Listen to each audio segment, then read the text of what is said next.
តែតកាមិនអាចបំភ្លេងបាន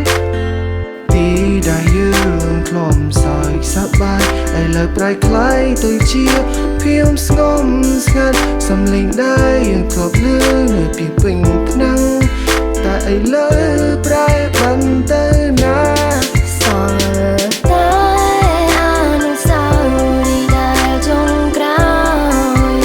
ដែលដងហើយឲ្យយើងនឹងគ្នាឲ្យយើងនឹងគ្នាកាលពុំយ៉ាងនៅវិទ្យាល័យសល់តែស្នាមញញឹមមុនយើងបែកគ្នាគឺជាវេលាដែលពួងយើងចងចាំដោយមិនអាចបំភ្លេចវារៀងរហូតតែបើយើងនៅមានចាំទេតែបើយើងស្រណោះខ្លះទេ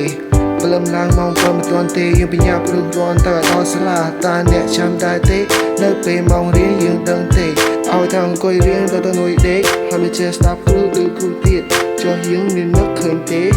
មានចាំមិត្តយើងខ្លះទេឲ្យតែដឹងអ្នកណាលួចមានស្នេហាជួយចិត្តខ្លាំងម៉េះឬដងដាក់គេតែលើកន្លងហួសអស់គឺត្រឹមតែតកានោះទេដែលបានកន្លងផុតមានពាក្យតែមួយទ្វាថាវាគឺជាអនុស្